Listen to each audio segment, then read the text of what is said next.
Question number 49.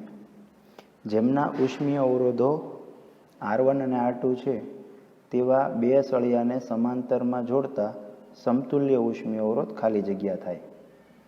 બરાબર, બે ચોસલા છે એના ઉષ્મીય અવરોધો કેટલા કીધા? R1 અને R2. અને એને તો બે સળિયાને તમે કેવી રીતે જોડો છો? સમાંતરમાં. તો સમતુલ્ય ઉષ્મીય અવરોધ માંગ્યો છે. બહુ સરળ છે. તમે અત્યારે આગળમાં જોયું એ સમતુલ્ય ઉષ્મા વાહકતા હતી. અહીંયા શું પૂછ્યો છે? સમતુલ્ય ઉષ્મીય અવરોધો. તો આપણને ખબર છે સમાંતરમાં જોડો તો સમતુલ્યનું સૂત્ર શું છે? 1/r બરાબર 1/r1 પ્લસ 1/r2 છે સમાંતરમાં. તો આમાં સમતુલ્ય ઉષ્મીય અવરોધ R લાવવો હોય તો શું સાદુરૂપ થાય? તો જો આના બરાબર આપણે સીધું લખી શકીએ, લસા લઈએ તો શું થાય? R1 plus R2 upon R1 R2 થાય. બરાબર. તો આ કોના બરાબર આવ્યું? 1/r બરાબર. મારે શું જોઈએ છે? R.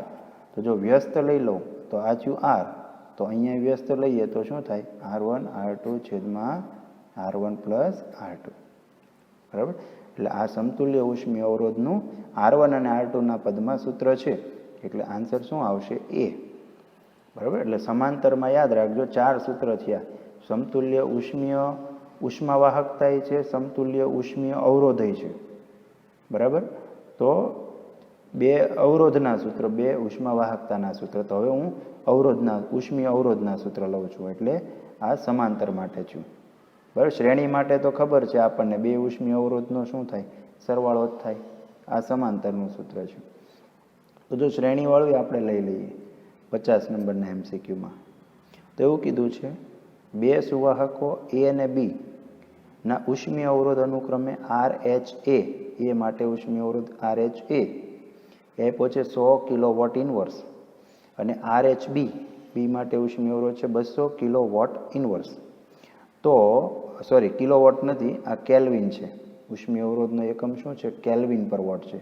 તો આ kelvin watt inverse, kelvin watt inverse. જો A અને B ને શ્રેણીમાં જોડવામાં આવે તો અસરકારક ઉષ્મીય અવરોધ કેટલો છે? તો જો શ્રેણીમાં જોડીએ તો ઉષ્મીય અવરોધનું સૂત્ર શું છે? સમતુલ્યનું R1 પ્લસ R2 અથવા RHA, અહીંયા A અને B છે તો RHA પ્લસ RHB. તો જો સીધું કરીએ, HA એ કેટલું છે? 100 કેલ્વિન વોટ ઇનવર્સ, અને RHB કેટલું છે? 200 કેલ્વિન વોટ ઇનવર્સ. તો આ કેટલું છું? 300 કેલ્વિન વોટ ઇનવર્સ. એટલે ઉષ્મીય અવરોધમાં સીધું શું થાય? સરવાળો કરવાનો થાય. હવે એ જ રીતે બરાબર સમાંતરમાંય સૂત્રનો યુઝ કરીને એક MCQ આપેલો છે. બરાબર. જો 51માં MCQ છે એની રકમ તમે જો. બરાબર. જો શું રકમ છે 51માં? તો બે સુવાહકો A અને B ના ઉષ્મીય અવરોધ અનુક્રમે RHA 100 કેલ્વિન વોટ ઇનવર્સ અને RHB 200 કેલ્વિન વોટ ઇનવર્સ છે. જો A અને B ને સમાંતરમાં જોડવામાં આવે તો અસરકારક ઉષ્મીય અવરોધ ખાલી જગ્યા.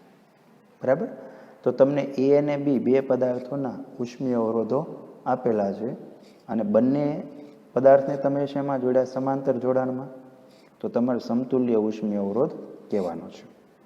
ચાલો, સમાંતર જોડાણ જોડો તો શું છે સૂત્ર RH નું?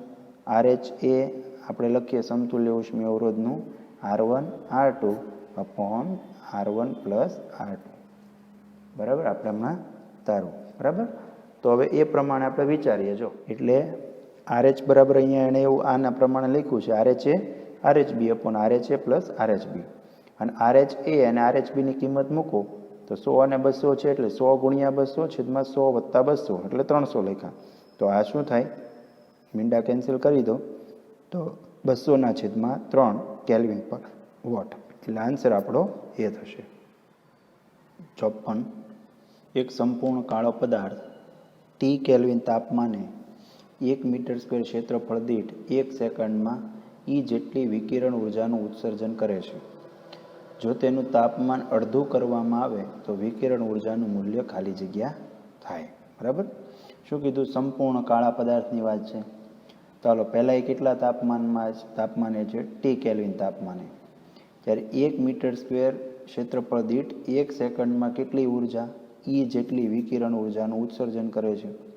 જો આપણને ખબર છે કે 1 મીટર સ્ક્વેર ક્ષેત્રફળ દીઠ 1 સેકન્ડમાં જે ઉર્જા હોય એને આપણે શું કહીએ છીએ?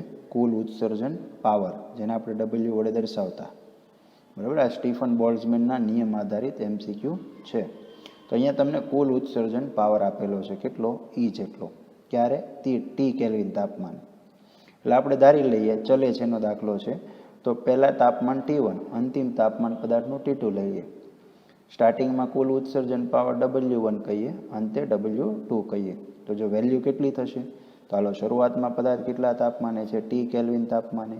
એટલે ટી લઈ લઉં, ત્યારે કેટલી એનર્જી ઉત્સર્જિત કરે છે? E જેટલી. એટલે E લખી દઉં. હવે તાપમાન કેટલું કરી દીધું? અડધું. તો આ કેટલું થશે? T2. નવું તાપમાન કેટલું થાય? T/2. તો વિકિરણ ઉર્જાનું મૂલ્ય ખાલી જગ્યા થાય, એટલે W2 ખાલી જગ્યા. તો જો આપણો દાખલો બની ગયો કે T1 T છે, બરાબર, T2 T/2 છે. પહેલાં E જેટલી ઉર્જા, તો પછી કેટલી ઉર્જા થશે? બરાબર, આવી રીતે આ વાત થાય. તો જો સ્ટીફન બોલ્ટ્ઝમેનના નિયમ પ્રમાણે આપણે કરીએ તો W બરાબર શું થાય? AE સિગ્મા T⁴ સૂત્ર છે, કુલ ઉત્સર્જન પાવર. તો W અને Tનો સંબંધ શું છે? W ચલે છે T⁴. બરાબર, આવી વાત થઈ. તો હવે તમે લખો કે W ચલે છે T⁴ હોય તો W2/W1 લખવું હોય તો શું થાય? T2/T1 4 ઘાત થાય. ચલે છે એના સૂત્ર પ્રમાણે આખાની 4 છે, તો અહીંયા 4 થઈ ગઈ. કિંમત મૂકી દઈએ તો W2, બરાબર. તો આ ઉત્સર્જન W2 અથવા અહીંયા E2 લીધેલી છે, તો અથવા W2 રાખો તો પણ ચાલે. તો અહીંયા E2 ધારી લીધી છે. W1 કેટલી છે સ્ટાર્ટિંગમાં? એ તો E આપેલી છે, બરાબર. T2 કેટલું છે? તો એ T/2 છે. અને T1 કેટલું છે? એ T છે. તો આખાની 4, એટલે આમાં વેલ્યુ ભરી દીધી આ 4, બરાબર. તો T કેન્સલ થઈ ગઈ. 1/2 4 છે, એટલે 1/16 કરી દીધા. તો E2/E1 કેટલા આવ્યા? 1/16. તો E2 કેટલા આવે? એ અહીંયા ગુણાકારમાં જાય, તો E/16. એનો અર્થ નવી વિકિરણ ઉર્જા કેટલી થાય? ઓરિજિનલના 16મા ભાગની. બરાબર, એટલે અહીંયા આન્સર શું આવશે? એ E/16 થાય. MCQ 58. એક કાળા પદાર્થ માટે 2000 કેલ્વિન તાપમાને મહત્તમ તરંગ લંબાઈ λm છે, તો 3000 કેલ્વિન તાપમાને મહત્તમ તરંગ લંબાઈ કેટલી થશે? બરાબર, કાળા પદાર્થ માટે જ છે. તો જો 2000 કેલ્વિન તાપમાને મહત્તમ તરંગ લંબાઈ કેટલી કીધી? λm. હવે એ જ પદાર્થને 3000 કેલ્વિન તાપમાને રાખવામાં આવે ત્યારે મહત્તમ તરંગ લંબાઈ કેટલી થશે? જો આવો MCQ છે. હવે તમે વિચારો કે પહેલાં તો આમાં સૂત્ર કયું લાગશે? અહીંયા તાપમાન અને તરંગ લંબાઈની વાત કરી છે. તમારે વધારે સ્પષ્ટ કેવું હોય તો તમે એમ લખી શકો કે શરૂઆતમાં તાપમાન T1 કહી દો, તો 2000 કેલ્વિન છે, ત્યારે તરંગ લંબાઈને λm1 કહી દો, બરાબર. તો એ તરંગ લંબાઈ કેટલી થઈ? λm છે સ્ટાર્ટિંગમાં. હવે તાપમાન વધારીને નવું T2 કરી દીધું, એટલે કેટલું? 3000 કેલ્વિન. તો નવી તરંગ લંબાઈ શોધો, એટલે λm2 શોધો. તો આ કિંમતો છે અને સંજ્ઞાઓ આપી દે કે તાપમાન T1 T2 અને તરંગ લંબાઈ અનુક્રમે λm1 λm2. તો જો સંબંધ કોનો થાય? λm અને Tનો. તો જો λmt વાળું સૂત્ર ક્યાં આવે? આવું એક સૂત્ર શીખ્યા, λmt બરાબર અચળ. તમે વિનનો સ્થળાંતરનો નિયમ જોયો, એને આધારિત આ સંબંધ છે, બરાબર. તો જો λ અને Tનો સંબંધ શું થાય આના ઉપરથી? તો T છેદમાં જાય તો λm ચલે છે શું થાય? 1/T, બરાબર.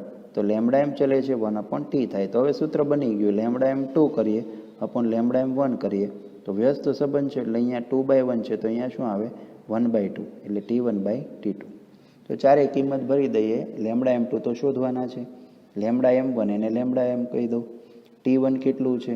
2000 અને T2 કેટલું છે? 3000. તો આ મીંડા કેન્સલ થઈ જાય, તો λm2 બરાબર શું થાય? 2/3 λm થાય, બરાબર. તો આ એનો સંબંધ આવે.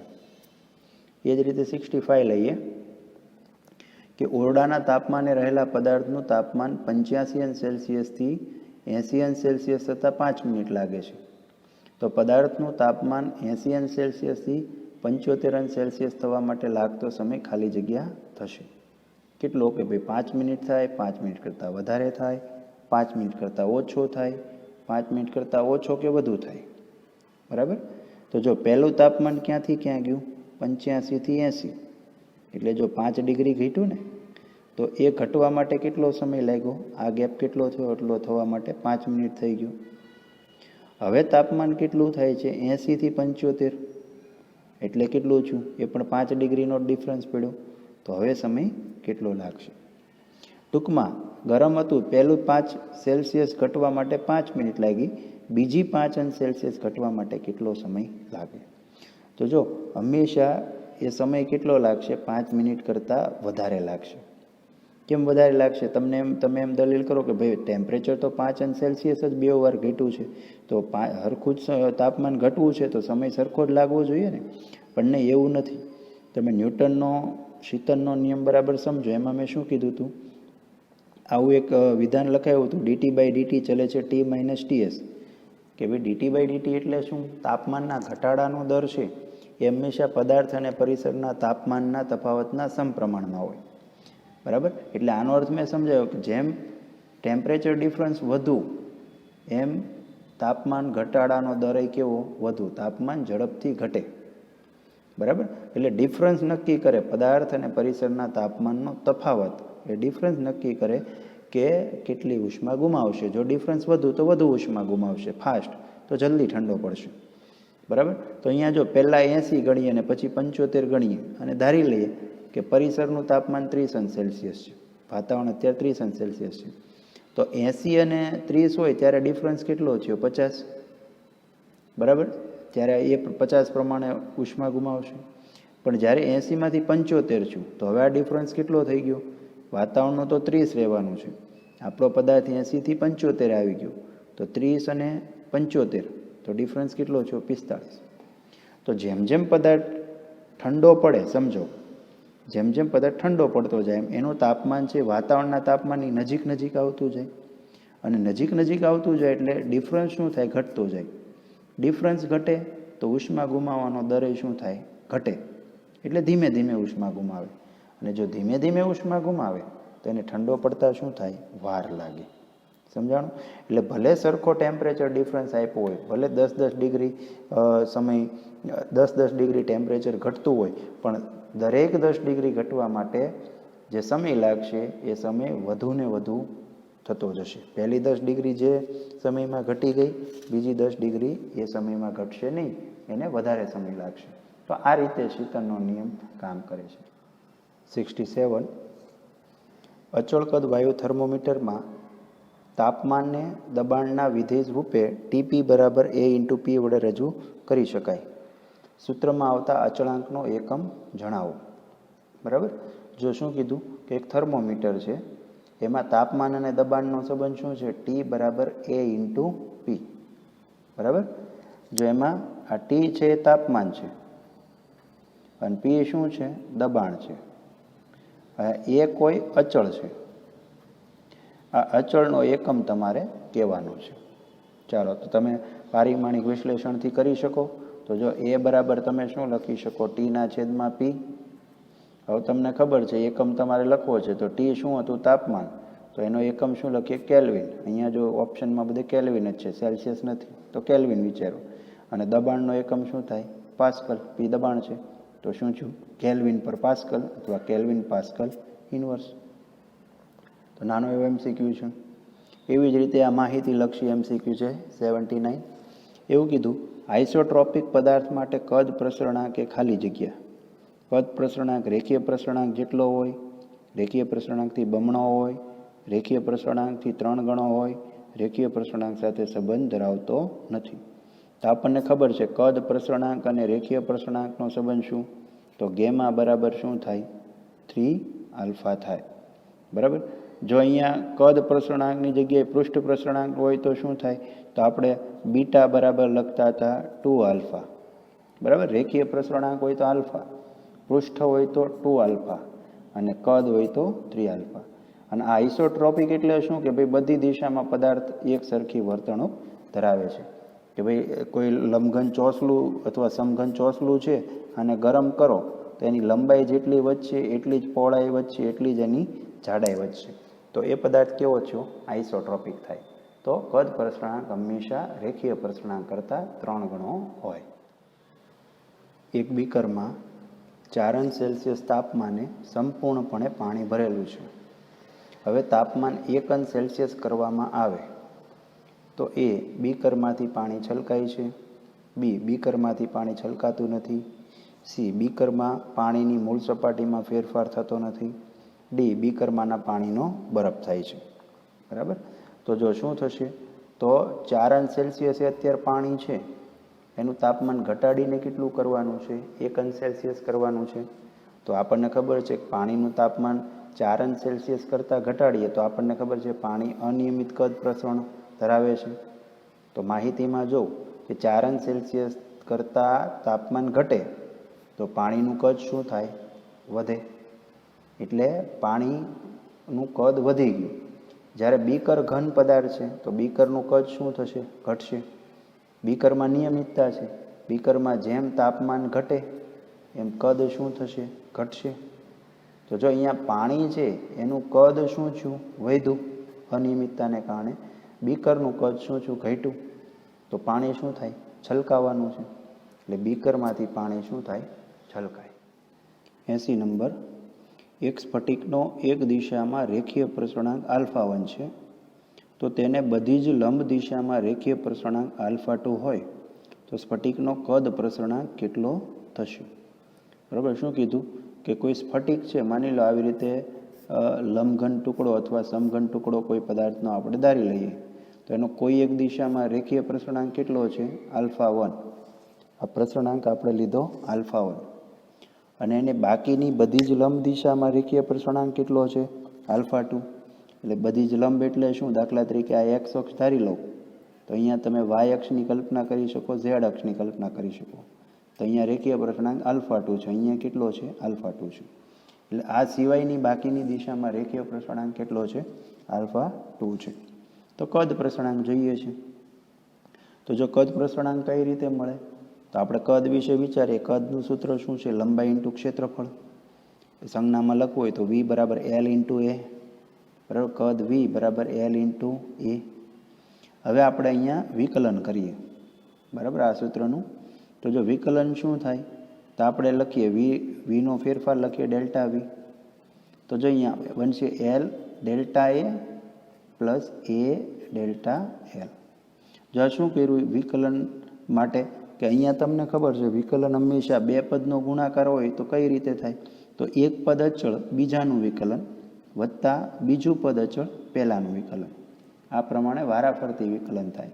તો એ પ્રમાણે વિચારીએ તો જો પહેલાં મેં એલ અચળ રાખ્યો તો એનો ફેરફાર શું લખ્યો, ડેલ્ટા એ, વત્તા એ અચળ રાખ્યો તો એલનો ફેરફાર શું લખ્યો, ડેલ્ટા એ.